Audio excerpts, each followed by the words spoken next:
There is a player who plays for the Guardians. Still weird to say that. His name is Stephen Kwan. He went 9 for 13 in the Guardians series against Kansas City. He reached base in 15 of the 19 plate appearances.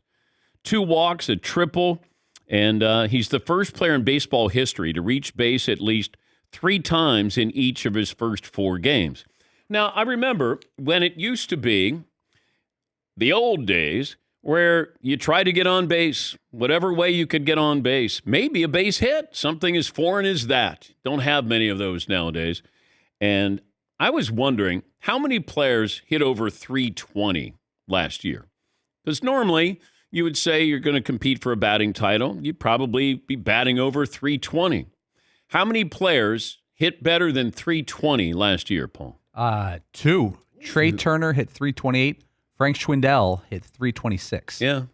20 years ago, there was 10 players who hit over 320 in a season. Yeah. Well, then you had power hitters who were batting over 320. Now it's rare. And you used to value that, or at least, before analytics, you'd say, well, Tony Gwynn, I don't know how valuable Tony Gwynn would be in today's game because he didn't hit a lot of home runs. It doesn't mean he couldn't, but Tony was known for being a really good fielder. He once led the league in stolen bases, maybe a couple of times, over 50 stolen bases. We don't value that anymore. And he's going to bat 350. But, the analytics will show that Adam Dunn might be as valuable because he walked, strike out, and hit home runs and had a pretty good on-base percentage. He batted probably 230. Tony Gwynn would bat 330 for his career. But, trying to figure out what is valuable nowadays, that's why when I see somebody like, man, he's batting 750 right now. Okay. How valuable are you? I always thought you got on base. What's better, a strikeout or a base hit? And then you hear, the analytics people, and they'll go, no, you got to, it's all about hitting home runs here. And I thought, well, Brett Gardner played for the Yankees, and when he did, he was a guy who used his speed and contact hitter. Then all of a sudden, he decided he was going to swing for home runs as well, and I don't know what he batted, like 231. I don't know. I'm just fascinated by that these are the analytics, and it's like a team that is not shouldn't shoot threes, but you're supposed to shoot threes instead of going for 2. Because that's what the analytics say. Yeah, Paul. Do you think that most Major League Baseball players choose this direction, strikeout or home run, because they think home runs get you paid? Or is it, I can't think of why. That's the analytics. Yeah. But why aren't there a couple contact hitters? I know Tony Gwynn's don't happen every day. But guys that hit 330 and hit 10 home runs. But like Ichiro, how valuable would Ichiro be? Great fielder, could run, and would bat, 360. Yes, Eden. But the number that 20 years ago there were 10 players that hit over 320 doesn't sound very impressive to me either. Well, but it's 5 times as many as last season. It is, but it's still only like 1% of the total league. Yeah. To me, that if it was 200 players out of the 750, I would be like, damn, the game has really changed. But going from 10 players to 2 over the course of 20 years is like, okay. There's no shame in striking out anymore. That's really what it comes down to. It used to be when you struck out, like you had your head down, you're walking back, you wanted to make contact. You didn't want somebody to strike out. Now you don't care. And I go back to a former teammate of Alex Rodriguez with the Yankees said, A-Rod, when he would strike out, would come back, and he wanted to look at the video to see how good he looked striking out.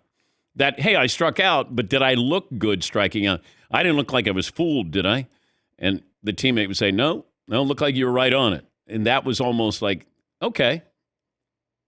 Yeah, Paul. Since Tony Gwynn retired, now that's 21 years ago, there's only been really a handful of guys who've hit over 320, 325 and had very low strikeouts. But none of them are household names. They're guys like Juan Pierre or Jason Kendall, our buddy Sean Casey, Mark Loretta. They're all guys who hit 325, 330, get like 13, 14 home runs, so they're never considered power hitters. You can make an all-star game or two like that, but you can't make a Hall of Fame like that.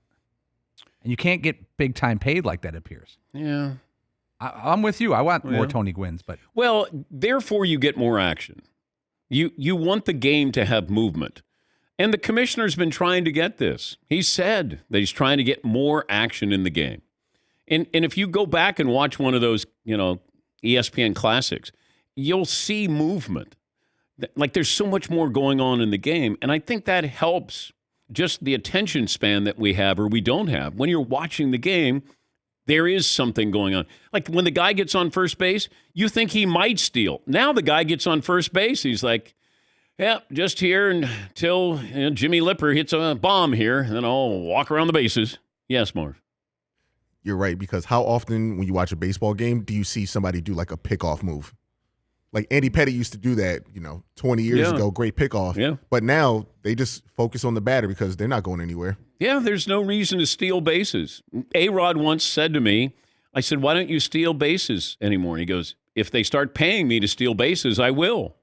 Nobody cares about stealing bases. I still think one of these days, somebody's going to try to replicate what Whitey Herzog had with the St. Louis Cardinals, and that is just speed. Your ballpark, have a larger ballpark, and you have Willie McGee, Vince Coleman. You just had guys, Tommy Herr, you got guys who could run. And that, having pressure that you put on the team. There's nobody who put more pressure on a team than Rickey Henderson. And it was fascinating because he could walk, get on first, he's going to steal, and then he would go to third, and then he would score on a, infield grounder or a sac fly. But he would single-handedly manufacture a run, and he would put everybody on alert. Because when he got on there, then the pitcher worried about him. And there was just movement there.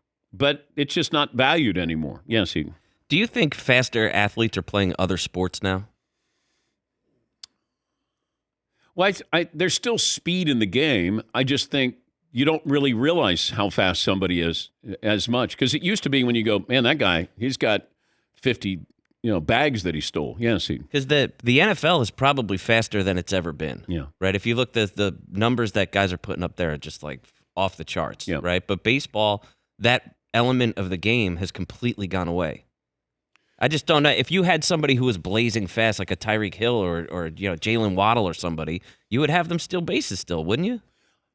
But I don't know if there's, somebody's really fast and they say, I don't want to play baseball because I can't utilize my speed, or they wouldn't embrace my speed. Maybe. I don't know. I've never thought of that. But you're still utilizing your speed whenever you swing the bat. It's just you don't utilize your speed when you get on the bases. That they give you the green light to steal. And I love that mind game. I love that the pitcher, the catcher, and the guy on first base and everything that was going on. Because there was the threat of that guy's going to steal.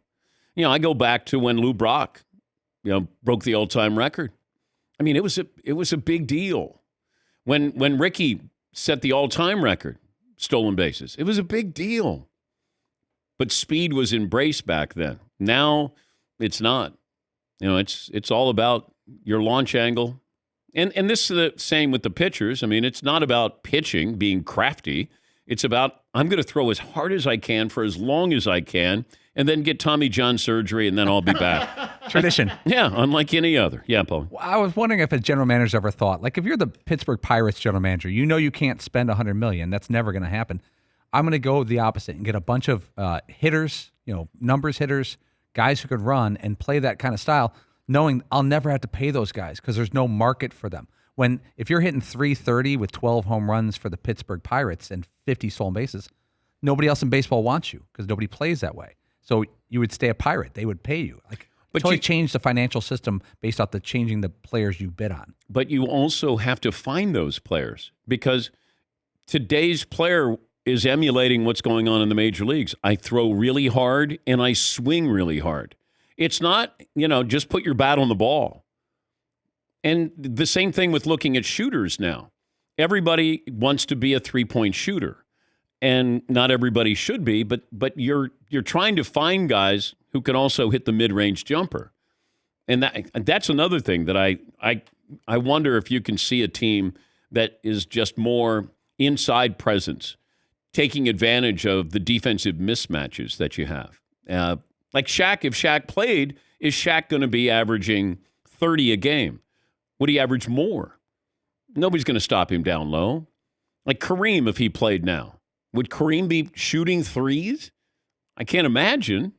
I mean, he had the stroke to be able to do it, but that's what I always wonder about. Wilt Chamberlain couldn't shoot, but he would just be a dominating presence down low. And so I'm always curious with the evolution of things, and it's almost like clothes. You see something, you go, oh, that's back in style. Like, does the stolen base come back in style? These guys can't bunt. They don't know how to bunt. They've never been asked to bunt. I find that amazing. It's one of the fundamental things you learn when you play baseball. Yes, Eden. But again, looking at how hard people throw now, I'm not squaring around. I'm not doing that. Hell no. Well, hopefully they throw a strike. Yeah, it's Paul. like somebody used to throw like 91, 92, and you were like, dang, that's some serious heat. Now it's like it's an off-speed pitch.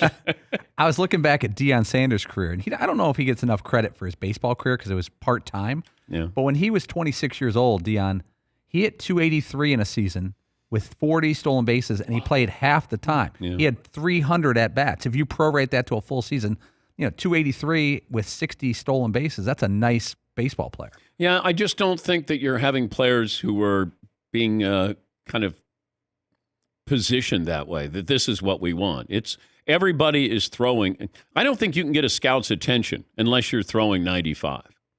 Yes, Eden.